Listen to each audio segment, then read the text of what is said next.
ताई काय म्हणते मी जेवून घेणार हो ताई जेवून घेणार हे नाही मी जेवणार नाही आहे मी माझ्यासाठी स्वयंपाक करून राहिली आता सामान नेऊन राहिले मी इथून नाही नाही आम्ही आमचं अलग करतो कशाला पाहिजे नाही तुम्ही तुमचं पाहता कशा बोलून राहिला तुम्ही या तुम्ही तुमचं आम्ही काही म्हटलं का आम्हाला म्हणे आई मग आम्ही बोललो का अशा बोलून राहिल्या तुम्ही पण तुम्ही अशा टोकाले जाऊ नका ना किती समजून सांगणार आहे तू नाही म्हणून राहिली पण आईला नाही पटून राहिलं ना आम्ही नाही आम्ही आता खातच नाही तुमच्या याच्यात काहीच नाही राहतच नाही आम्ही नाही आम्हाला अलगच निघायचं आता आम्ही आमच्या खोलीत आता जेवढ्या दिवस करत आहे तेवढ्या दिवस आमच्या खोलीतच करतो आले पाहिजे कोणाले खर्च लागते हे लागते ते लागते आम्ही भारी झालो ना राहू दे हो ताई एवढा मोठा स्वयंपाक केला हे केलाय मग तुम्ही तिकडे अलग जेवला मला नाही धकत म्हटलं ताई नाही तुम्ही इथंच जेवा म्हटलं तुला नाही धकत असं पण सासूबाईला धकते ना त्याला चांगलं धकणार आहे मी अलग निघाल्यावर चांगलं त्यांना धकणार अर्धी पुई जेवेत आणि एक पुई जेवत जाईन त्याच्या मनाचं झालं ना आता ताई असं नका करू ना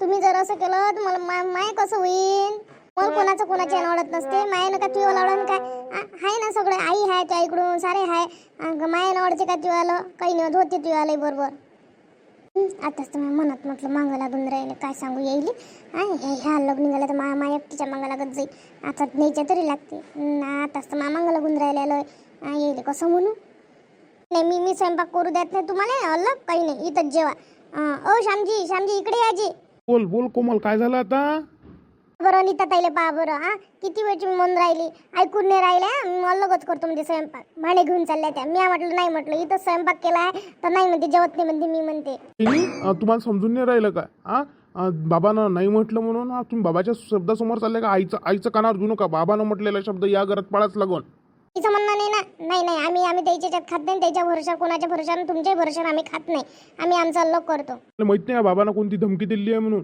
जर बाबाच्या मतानं झालं नाही तर बाबा घर सोडून जाईल तुम्ही ऐकत असाल तर बरं नाही तर अधिक बाबा कुठं गेले तर बाबाचं कुठं तुम्ही हे करा बाबासाठी तरी थांबा हो अभिदादा इकडे लवकर काय झालं तू असा आवाज दिला का मला वाटलं काय झालं काय नाही आता जीव तर असा काची पडला म्हटलं घरात असं समजत नाही काय होऊन राहिलं म्हणून दादा वहिनीले पाहिनं वहिनी अलग स्वयंपाक करतो म्हणते कोमलनं स्वयंपाक केलाय इथंच जेव्हा म्हटलं तुम्ही ऐकून नाही राहिले काहून त्या म्हटलं का वहिनीले काय आपण अलग स्वयंपाक करू म्हणून आपल्या खोलीत आता डबल खोलीत गेल्यावर बाबांनी तुला समजून सांगितलं नाही काय जर कोणं जर तमाशा तितंबा केला तर मी घर सोडून जाईल तुला एवढी फिकर नाही राहिली का दादा का आपले बाबा कुठं गेले काही झालं बाबाच्या मनावर तुला तर माहिती आहे बातच गोष्ट जाते म्हणून बाबाच्या मनात जर गोष्ट केली बाबा घरी सोडून जायला भेट नाही आईचा विचार करू नका बाबाचा विचार कर पहिले दादा ते श्याम मी पण आता धर्मसंकटात सापडल्यासारखं झालं बाबाने ही अट ठेवली आणि आई अडून बसली मी अलग निघासाठी मी काय करू तू सांग आता मी काय करू आता मला याच्यातून मार्ग नाही सुचून राहिला इकडे गेलं तर इकडे आळ आहे इकडे गेलं तर इकडे विहीर आहे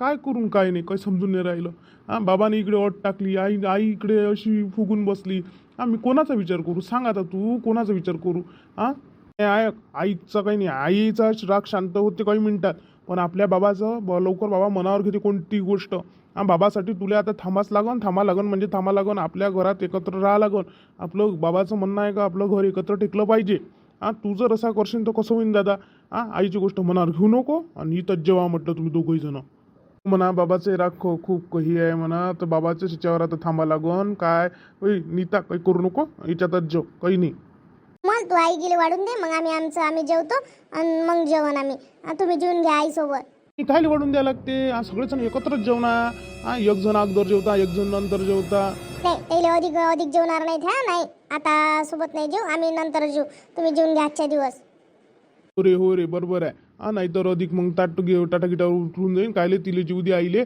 मग आजच्या दिवस आम्ही नाही जेव तुमच्यासोबत नंतर जेवण आम्ही हो त्याचं बरोबर आहे आता श्यामजी आजचे दिवस गरम आहे वातावरण राहू द्या मग पाहता येते कसं आहे काय करायचं आहे आपण मग पाहू जेवून घ्या मी जातो रूम मध्ये हो वहिनी पण स्वयंपाक काही करायचं नाही सांगून ठेवतो आत्ताच ते श्याम मायावर विश्वास नाही का तुले आता हो म्हटलं ना मी आता तेही करत नाही माझ्या शब्दासमोर तेही जात नाही आता सांगतो ना काय ते करीने गेली म्हणून आम्हाला आता सांगतो ते दे मायले सांगा लागल ना करीने काही ना काही हो माय लवकर फोन नाही लागून राहिला घुसलं ते नाही कुठं जाते बिचारीन कुठं नाही तर उचलला हॅलो आई कुठं गेलती वा किती वेळची 2-3 वेळा फोन लावला रिंग जाते उचलूनच नाही राहिली फोन कुठं गेलती हो बाई घरावरच्या काकूजवळ बसली होती त्याची गोष्ट ऐकून राहिली होती तर म्हणून बसली तू काय म्हणत होती हो बाई? कशासाठी 2-4दा फोन केला? लय अर्जंटमध्ये फोन केला आज तर. काय म्हणत होती? तिने माघरी सारा तितंबा झाला. माघरी लय तितंबा केला बाई माझ्या सासूनं. काही नाही मानवऱ्याले लय बोलल्या म्हटलं. तू म्हणता ना लय चांगली आहे पाय ना किती चांगली आहे तुझी हे तुला त्या इनीवर विश्वास होता ना. पाय ना मानवऱ्याला किती बोलली. मानवऱ्याला लय विश्वास होता ना का बा माई आई लय चांगली आहे.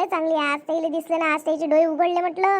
आईचा रंग कसा आहे म्हणून त्याच्या आईनं म्हटलं त्याला किती म्हटलं बोलल्या म्हटलं. आणि म्हणे चला निघा म्हणे, आमच्या भरोशावर खाऊ शकता म्हणे, तशा नाही करू तुम्ही राहू शकत, तुम्हाला पगार तरी पुरते काय. माय नवऱ्यानं म्हटलं वावरं घ्यायला पैसे दिले हे दिले ते नाही दिसलं. जमा करताना घेऊन घेतलं सगळं. आणि आता म्हणते तुम्हाला पैसे नाही पुरत, असं नाही तसं नाही. अल्लग निघा. आम्ही म्हटलं आम्ही निघतो म्हटलं अल्लग. माहीचा माणूसही झाला मग अल्लग निघाले तयार. बापा एवढ्या बोलल्या का व? मला तर खरी नाही लागली होती तुझी गोष्ट. बापा नवीनच रूप दाखवलं मग तर त्यानं. दिसते तसं नसते. मला पहिलेच माहित होतं कशा आहे म्हणून. मानवऱ्याला अशा बोलल्या म्हटलं. मानवऱ्याला लय बेकार वाटलं म्हटलं. आपण बा या घरासाठी एवढं केलं, पण माई आई बा अशी म्हणते बा. माईच्या माणसाला लय बेकार वाटलं. माईचा माणूसही आज अल्लग निघाला तयार झाला. नाही तर माईचा माणूस तर कधीच नाही म्हणत नाही. हो म्हणत नाही का मी अल्लग निघतो काही बा काही. त्याच्या आईनं असं म्हटलं त्याला लय बेकार वाटलं. नाही म्हणे मी अल्लग निघतो म्हणे, आता राहत नाही म्हणे. मग का बाई तू अलग निघाली का? अलग निघाली का? तिची नाही निघाली. आम्ही करत होतो स्वयंपाक. माझ्या सासरा आहे ना, माझ्या सासऱ्यानं अडवलं ना. माझ्या सासरी म्हटलं जी दडून बसले. आणि तुम्ही जर आता तितंबा केला म्हणे तुम्ही घर सोडून जातो म्हणे. त्याच्यासाठी म्हटलं आम्हाला थांबा लागलं, नाही तर आम्ही अलगच करू राहिलो होतो. ते स्वयंपाक करायला गेली होती. मायावाला भांडे घेऊन येत होती माझ्या खोलीत आणि स्वयंपाकही केला असता इकडे. पण शामभाऊजी म्हणे करायचा नाही. आणि कल केला तर म्हणे बाबा गिबा जर कुठं गेले काही गेले बाबाचं म्हणे डोकं म्हणे भाई आहे म्हणे. बाबा काय आहे म्हणे बाबाच्या बाबा बोलत नाही म्हणे. मनात आला घर सोडून चालले जाईल म्हणे. मग कुठे शोधान म्हणे. आता हाही विचार पडला ना माईच्या माणसानं लय विचार केला. मग शेवटी म्हणे जाऊ दे म्हणे, आता काय करतो म्हणे. आता बाबा जर कुठं गेले चालले गेले कमी जास्त झालं तर आपण काय करायचं म्हणे. शेवटी त्याचा विचार करून आता सारं एकत्र राहावं लागते. मग त्याला शोभलं नाही ना, त्याचंच पोरग आहे ना. असं बोलणं त्याला शोभलं नाही. मला वाटलं ना अशा करण म्हणून. हो तसंच आहे त्या. तुला काय माहित आहे त्याचं? मला सर्व माहित आहे. जवाई बुवा एवढं करून एवढे जॉबवर जाते, पैसे देते. तरी असं म्हटलं म्हणजे माणसाच्या मनाला किती बेकार वाटते. म्हणून जवायच्या मनाला मन बेकार वाटलं हो बाई. किती दुःख वाटलं असं त्याचं माहीत. कोणी वाटून तर काय मागच्या माणसाच्या डोळ्यात म्हटलं पाणी आलं म्हटलं. मला पाहून भलं बेकार वाटलं. माणसाच्या डोळ्यात पाणी आलं. माझ्या माणसाच्या डोळ्यात कधी पाणी नाही येत म्हटलं. हिनं बुडीनं म्हटलं डोळ्यातलं पाणी पाडलं माझ्या नवऱ्याच्या. हो त्या माणसाला तू सावर आता. पण त्या आता त्या सासऱ्यासाठी आता काही अलग निघू नका. जरासा विचारही करावं लागते बाई. जाऊ दे बोलू दे. ती वांडाय झाली म्हणून तुझी सासू का आपण वांडाय व्हायचं आहे काय? जाऊ दे बोलू नको काही नाही राय. आता कोणाला सांगू नको. मला सांगितलं ना सांगतो आई घरातली गोष्ट फक्त तुले सांगतो मन हलकं कराले. आणि ते कोमल आहे. कोमल म्हणे असं पगार लागलो करू असं तसं बाई. म्हटलं शेवटी अधिक आमच्या यानं बाती तंबा होईल. तुम्ही जेवून घ्या म्हटलं. आम्ही दोघं नवरा बायको मग जेवण म्हटलं. तरी बरं केलं बाई. मग जेव जा आरामशीर जेव जा. बाई आता बोलू नको काही. वाद वाढवाले पुरत नाही बोलली तरी लक्ष नको देऊ. ते केल्याशिवाय काय पर्याय आहे का काही उरला. शेवटी आता इकडे आड झालं तिकडे वीर झालं. माईचा माणूस बिचारा मधात पडलं ना. जवाई माणसाले मायवल्या जवाई साजरा आहे व. पण काय करतो हे असंच आहे त्याच्या मागे एक नाही गिरे. ठेवतो मग आता ठेवतो. आता सांगायसाठी तुला फोन केला असं झालं म्हणून. बाबा की बाई तब्येत चांगली आहे. तुझी चांगली आहे? हो बाबा की बाई तब्येत चांगली आहे. माई चांगली आहे. तू इकडे काळजी करू नको. आता बोलू नको तिच्यासोबत बुडीसोबत. तुझं काही बोलायचं नाही बाई. मी आता सप्पा बोलणंच टाळतो. मग ठेवतो मग. हो ठेव मग.